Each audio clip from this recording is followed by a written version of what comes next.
This is a story of the original Little Deuce Coupe. Clarence Costello was a good friend of mine during the 50s. His parents had bought a grocery store from my parents, and that is how we met. We were both members of a hot rod club called the Trompers. We went to look at a little coupe about like this one, and Clarence bought it for $75.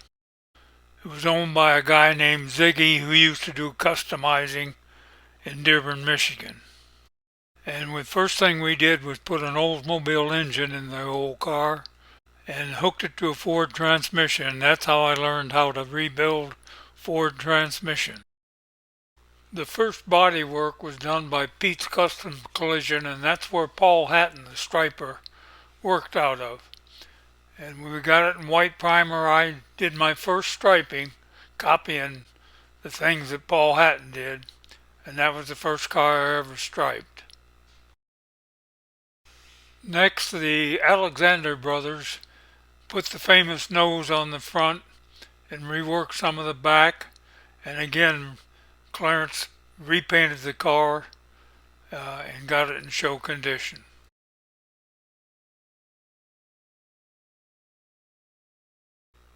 I got to drive the car to high school because I was 17 and Clarence was only 15, so he didn't have a driver's license. I was able to drive the car with a coat hanger through the firewall to work the gas pedal. Clarence then moved to California to go to school and started hanging around at Barris shop, and Bill Hines was out there also working, and they chopped the top and then painted that new translucent blue paint.